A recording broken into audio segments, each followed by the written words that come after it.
Well, hello, this is Jeff Gaudiosi, and you're on misplacedstraws.com where music comes to life. And my guest today has his DNA firmly woven into the fabric of rock and roll. Being the drummer on Tom Jones' classic It's Not Unusual, a founding member of Manfred Mann's Earth Band, playing with David Gilmour, Gary Moore, Uriah Heep, all of that is enough to make him a legend. But Jimmy when you Page. add when you add in his time with Jimmy Page and Paul Rogers in the firm, as well as his years with AC/DC, that legend is cemented. He's about to release a new record on July 19th called Timescape with his band, the Chris Slade Timeline. Please welcome Chris Slade. Welcome, Chris. Hi, folks. Thank you. Thanks, Jeff. It's a pleasure to have you. And now let's start with this band. First off, who joins you in the Chris Slade timeline, and how did you put this project together? Um, I wanted to be able to play my career, really, not just AC/DC, which we do a lot of, by the way. Mhm. Um, and I'd seen these guys play in a pub, you know, and I knew they were absolutely fantastic. And I knew them vaguely before that, knew their faces, you know what I mean? Um, and I used to see them. Then I used to see them quite regularly, and they used to do things like Genesis covers and Kansas and stuff like that, absolutely perfectly. So I know they'd be absolutely fine to switch from AC/DC to all the other Yeah. sort of music, David Gilmour, everything, you Mm. know. So they agreed, and that was 10 years ago. Mm. Um, and they're only 35 now. So I mean, and that's true. They are, most of them. So now, But go yeah, ahead. go ahead. Oh, I said this record, Timescape, it's a double album, and the first disc is all brand new material. Are Yeah. these tracks that you wrote over the course of years, or did you sit down and say, we're going to write an album? Well, some of them I wrote with Mantra Band's Earth Band. There's a song in there called Questions. I wrote the lyrics, and I think Schubert wrote the melody, but Manfred found it and it fitted the lyrics absolutely perfectly. He Manfred saw the lyrics and he came in after the weekend and went, I think I found the perfect melody for you. Um, so that was one of them. Uh, there's what is it? The other one that I did with Earth Band. Oh, it was Joybringer, Mm. a song called Joybringer, which was a top 10 song in UK actually. Mm. It came before Blinded by the Light. Mm. Um, but the rest I've written, and the guys wrote one song on that side. And on the second CD is the covers of records that we play on our live set, such as AC/DC, Mm. such as Asia, and other um, favorites of ours, actually. Mm. So, I think it's a very balanced CD, and I'm very proud of it. I'm proud of the band, always have been, Mm. because they're such great musicians. They deserve people to know them, you know. And on Um, that second disc, how did you, of all of the possible songs out there and all the songs you guys play in your set, how did you pick which handful that you would record to put on that second disc? oh, we got others, Mm. but we figured these might be the best ones at the time that were mixed properly, Mm. because sometimes, you record things and you haven't mixed them yet because you think, oh, we'll do that next week, and next week becomes next year, and then you go next decade. So that's how things go. Yeah, I think you know that. Oh, yeah. Um, So we picked the ones that were mixed properly and that we thought would make an impact. It's like Big Gun, for instance, is on there. And that came from a movie soundtrack, as a lot of people will know. But it's only on that soundtrack. It's not on any other recording by AC/DC. And I think it's a great song. It's a tremendous riff. One of the best riffs I've ever heard. It's a bit like, to me, it's a bit like Peter Gunn, if you remember that far back. Yeah. And that was stupendous when it came out. I remember it.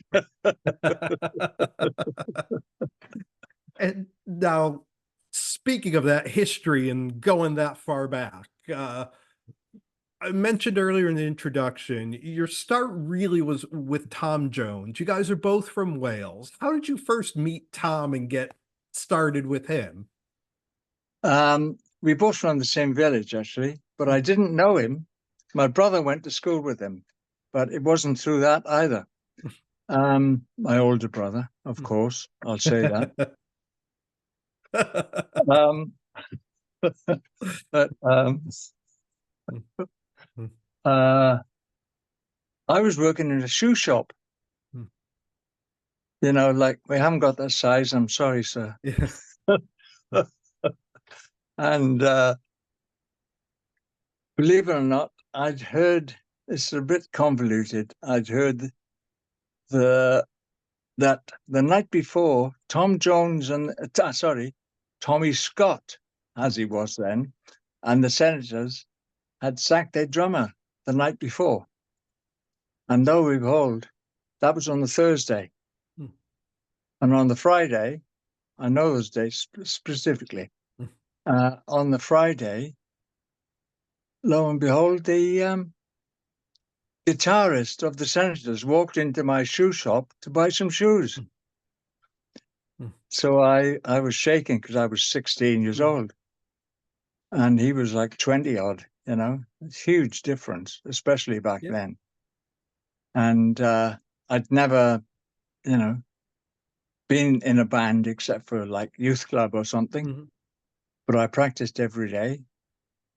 And after walking up and down about 27 times in the back room, I decided to go and talk to Mike.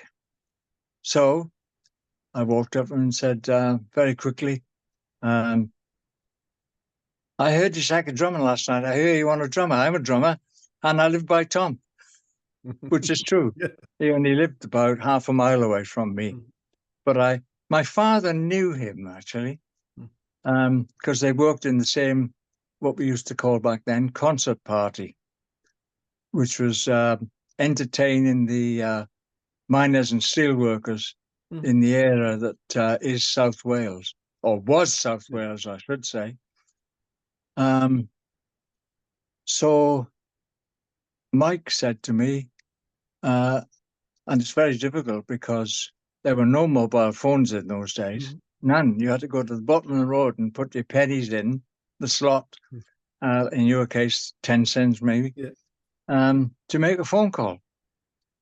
So anyway, we arranged for them to come to my house where I had my drum kit permanently set up in one of the living rooms, not the one we used to live in, by the way, but it was set up permanently. And the guys, all the guys came, all the band came, and the bass player said, I remember it was the bass player, said, "Can you play the Start to Walk, Don't Run?" Which was very, very difficult in those days. The Ventures. You know, 60s, you know. So I played it. And at the end of me playing the intro, just the intro, they went, "Okay, let's go to the pub and rehearse." That's a true story. So they all, get this, they all grabbed, including Tom, grabbed a drum or a stand or something each. And we walked to the bus stop about a quarter of a mile, got on the bus, changed buses, Oh, the drums went under the stairs, by the way, because it was a double-decker bus. Yeah. Changed buses and went to rehearsal. And on the way, Tom said to me, he knew I was 16. And he said, hey, we're going to be rehearsing in a pub. Can you drink? And I said, honestly, yes. Which is a terrible thing. And I wouldn't recommend it to anybody at all. But I've been drinking since I was very young, unfortunately. As kids try to do, if they can. So I was used to having a pint.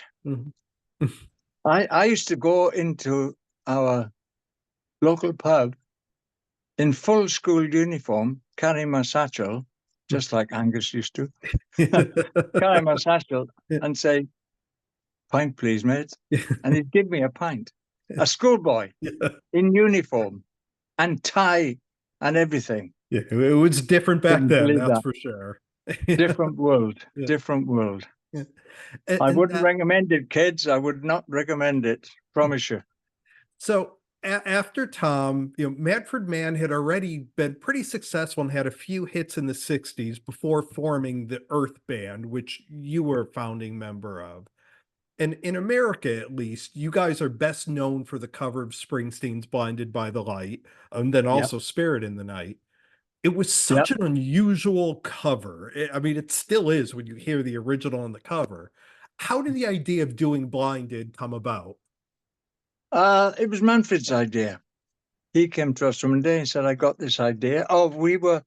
Manfred and I were given copies of Greetings from Asbury Park, but it had bombed completely when it came out. Bombed, completely gone down the tubes. And I thought he was a great writer. Honestly, I did. I was telling everybody I knew, like DJs in Britain, whoever, you got to listen to this guy. He's a great writer. And I still think that, of course. But back then, nobody would believe you, of course. So Manfred took that song, because Springsteen does it, it's like a shuffle. Blinded by the light. And we made it, Manfred made it, and with our input into the pop song that it is. I don't think, Springsteen likes it at all, to be honest. I'm sure he doesn't. But I spoke to the drummer, Max Weinberg, and I said, oh, by the way, I was meeting him when I was in the Firm with Jimmy Page. And I said, oh, by the way, I was the drummer on Blinded by the Light. He saw that. He said, wow, that kept us going for a few years.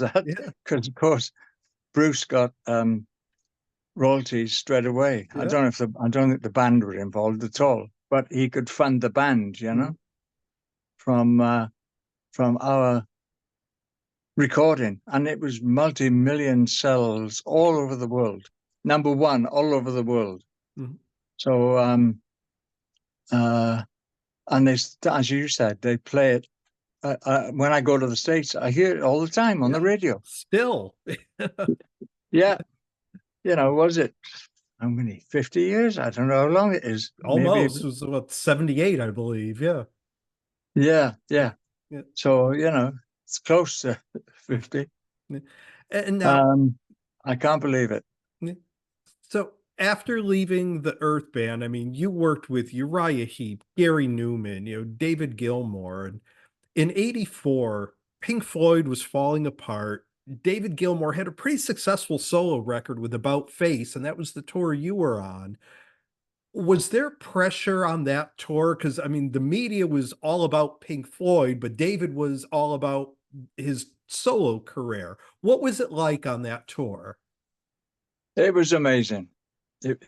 He is such a genuine, fantastic guy. He really is. what you see him doing interviews, and what you see is what you get. He's exactly like that. There's no pretensions with him. He's just basic and very generous with his time and with his money, actually, which is unusual in a musician.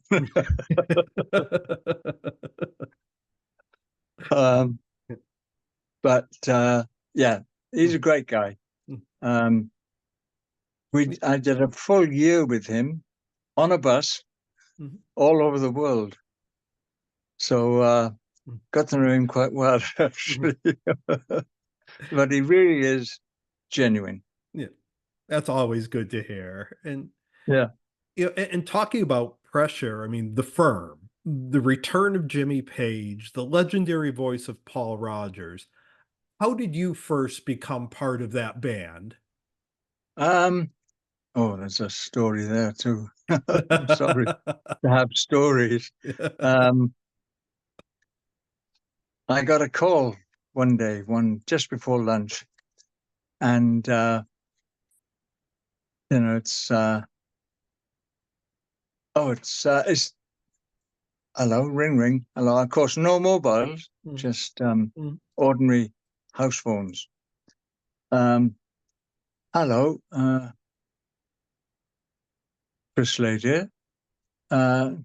It's David Gilmour here. Oh, come on, Fred. I know it's you winding me up. Come on. No. It's really David Gilmour. No, I've met him once before with Mick Ralph's, because I was in Mick Ralph's band at that time. Mick Ralph's from Bad Company, of course. And so I said, well, that's great. How long is it for? Oh, about 3 months. Oh, okay, fantastic. Send me the details, blah, blah, blah. Put the phone down. Right, let's go down the pub to my missus and celebrate. I'm going on the road with Gilmour. Wow. That is, especially back then, that was massive. So then came back from the pub after lunch, and phone rings. Pick the phone up. Hello. It's Jimmy Page here. What? Fred, now I know it's you winding me up. Stop it, will you? No. It really is Jimmy Page. It's because me and Paul Rogers, we're putting a band together, and we'd like you to play drums. Silence from me. Wow. I thought honesty is the best policy. Jim, I don't know what to say. Of course I want to do it, but I've just an hour ago committed to David Gilmour. And it's like, and I thought, oh, well, that's the end of that. And he said, oh, that's okay, we'll wait. Took the phone away and looked at it, put it back to my ear. Yeah, how long are you away for? I think it's 3 months. Okay. Well, in the end, they waited for 9 months for the Gilmour tour to end. And that wasn't the end either, but it was, so that's how long Pagey and Paul waited. And he said, we're not in a hurry. Just keep me appraised of what's going on, All right, Jim, thanks very much. Like, this is unbelievable. Unbelievable. On the same day. That's crazy. And, within lunchtime, they called me, both of them, between 12 and 2, they called me. And it's like, I've got it written on a calendar somewhere. It's probably, in storage somewhere, but written in red, Gilmour and Jimmy Page Yeah, called. Virtually same time. My stars were aligned, obviously. yeah, that's for sure. Yeah, and it's weird with that band. It almost, looking back now, it almost feels like it was kind of destined to fail in that, Page, it's widely publicized. He had his demons. Both of them said, oh, we only wanted to do two records. And while they were both great records, listening now, it's almost like they tried too hard to be a current 80s sounding record, as opposed to playing to the strength of that amazing band. I mean, what are your thoughts now looking back on those two records? And have the four of you, along with Tony Franklin on bass, have you guys ever thought of getting back together and doing a reunion? Yeah, we were going to. Mm, And this little band decided to get together again. They were called, let me think, Lead something or other. Um, so it didn't happen. So we never got back together. Yeah, I would have loved to have done that. mm, It was a good band. It mm, really was, as you say, And a lot of people still come up to me for me to sign the Firm album mm. in vinyl, and they say, this is my favorite album, Yeah. which is usually the first one, not the second one, Mean Business. Mm, But the press went to town on us on that, mm, saying, "Oh, they called the Firm because they're on about the money, mm, and they're chasing the money, and it's called Mean Business because they think it as a business." mm, And no, mm, Paul came up with that name, and I thought it was fantastic, mm, actually. Um, because mean business, it can mean three things at least, mm, which is it's a mean business, mm, we mean business, mhm. in our music, that is. Yeah. But the press didn't take it that way. They Mm, took it that we were a business, mm, and they called the Firm. Now, we called the Firm because there were notorious gangsters in the East End of London, and they called themselves the Firm. okay. They were called the Krays, the Kray brothers, Mhm, Kray. mm, Um, and they called themselves the Firm. And in fact, I came up with that name, and Pagey was right on it, right straight away. He said, "That's it, that's it." mm, I said, "You sure?" He said, "Yeah, that'll be it." And we were all there in the meeting, shall I say. He was in the recording studio, actually. And nobody objected, so we used that name. mm, And in Britain, at least, it's known as a heavy thing, the mm. Firm, because it came from gangsters, Yeah. not from, Mm, any other sort of business. And mm, this is a mean business, by the mm. way. You know that. It's a mean business, a nasty business. Mm, mm, Backstabbing, mm, terrible, mm, terrible, terrible stuff sometimes. mm, And the public don't see half of it. mm. They think everybody's a rock star. Every musician is a rock star, which is not true, Yeah. as you know. Mm, No matter who you've worked with or what band you've been in, doesn't mean you're a rock star. mm, Uh, people sometimes in press call me a rock star. mm. I'd rather be known as a rock musician. Yeah. Thank you very much. Mhm, Um, so mhm. I'm And talking. so now that eventually led to AC/DC. You replaced Simon Wright, who replaced Phil Rudd, but you helped create a monster of a record with a song in Thunderstruck that's still played on a daily basis today. Yeah, What was that initial experience with AC/DC like? it was fantastic. Mhm, They were all good guys, and I got on with Malcolm, straight away. mhm, Um, and he was a really good guy. mhm, And well, they all were. They were all just ordinary fellows. And I I liked some of the songs and I didn't like others, but no names, no pack drill. But uh, I just did as best that I possibly could, knowing what they wanted, which was boom bap, really, which was Phil Rudd, playing, or Angus or Malcolm, because they're both drummers, by the way. Malcolm was a drummer, can play drums. Angus still does.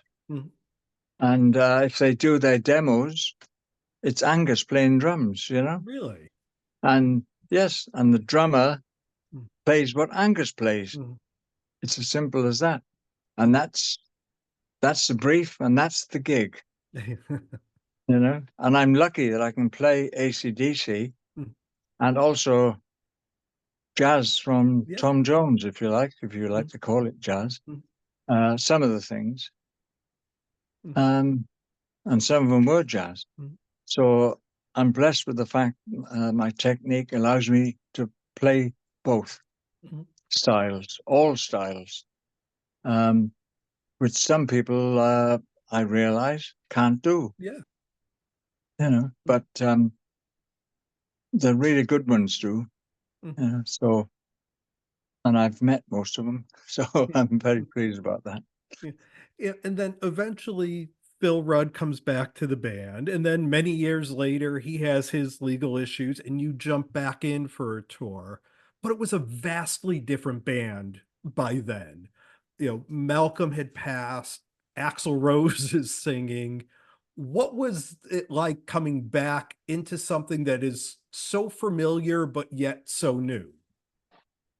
Yeah, it was well, this was before Axl came in, of course.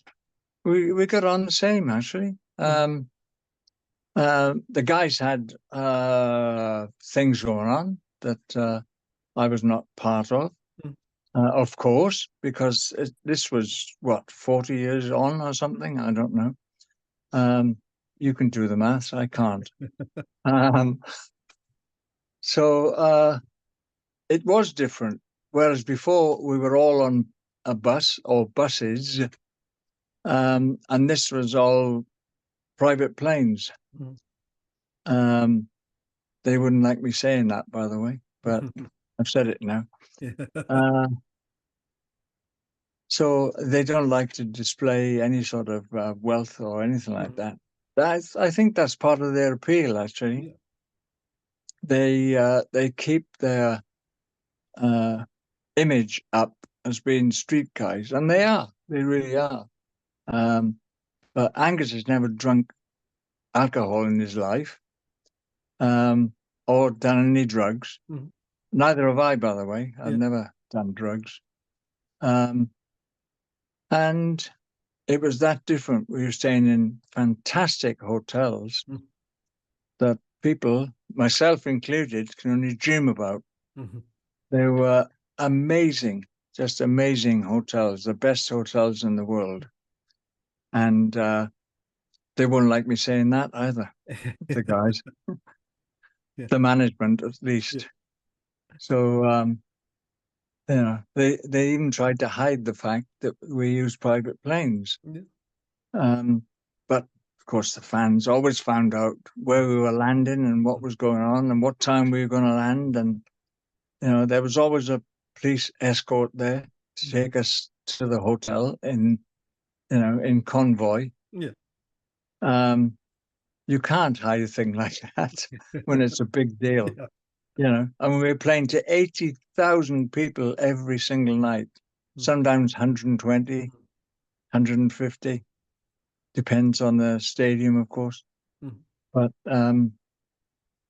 it was a fantastic time. What can I say? Both times. Well, and the band is back now with yet another drummer. Matt Laug is playing with them. Did you have any conversations with them about coming back now? And would you go back if asked? If yes, I would. Um, I used to know Matt Laug. I lived in California for a while, and I knew Matt then. when he used to play with some friends of mine in Manhattan Beach in California. And I used to go and see these guys. They were a great band, all professional players who, when they were at a loss, didn't have a gig on a Friday, they would go to Manhattan Beach and play. They probably still do, but because they love playing, Todd Zuckerman is one of those guys, and the drummer with the band Styx. Yeah. If I say the drummer with Styx, people go, don't they all use Styx? But I got to know Todd very well. We became friends. He's one of the greatest drummers I've ever seen in my life, honestly. And I've seen Buddy Rich play.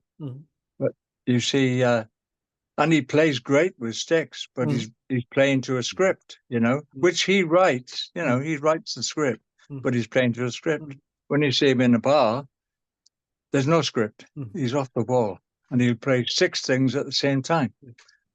So, great, good friend and a fantastic drummer. But did they reach out to you at all before bringing Matt in? No, not at all. Not at all. Probably thought he was a bit old now. I'm the same age as Brian, by the way. So now back to your band. Is there any plans to do a tour for the Timescape record? I hope so. There's not plans at the moment, but we haven't stopped working for 10 years. We work all over Europe because we can't get into the States, of course, because of visas and stuff. I'm okay. I've got a green card, but the guys can't work. And I don't want to work with anybody else except them. And because they're great musicians. So no, AC/DC did not approach me. But it's funny, it's strange that I knew Matt Logue because he was with Alanis Morissette as well. He turned down her tour, by the way. She said he did the album. Then he said she asked him to do the tour. He told me this. She asked him to do the tour. He said, "No, I want to study. I want to get on with my studio career," which he did. But and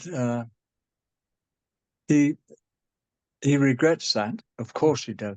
Not going on the road with Alanis Morissette. It was huge. But of course he helped he helped other people as well, of course. But there you go. So that's how the cookie crumbles. Yeah.